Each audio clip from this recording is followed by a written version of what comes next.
Do-it-yourself Dell here. I just wanted to alert everybody out there to a new product in case you're not aware of it. I don't really know how new it is, but it's extremely useful. These are bulbs that can charge up.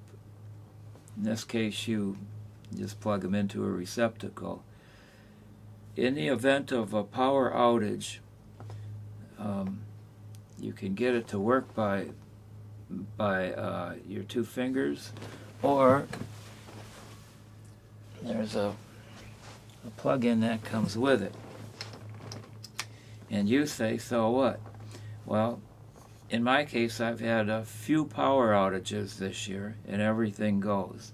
Then you have to wait till the power company comes back with their service. Well, with this, I know there's a product out that comes with a hanger, and you can, however many of these you got, you could hang them up in various places so that you're not in the dark, not searching for a flashlight and so forth. But this is extremely useful, and so I just wanted to alert you to its existence.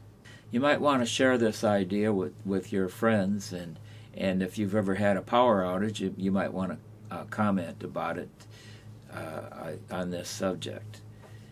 And again, you might want to share this with your friends. Hasta luego for now. See you soon. Hasta pronto.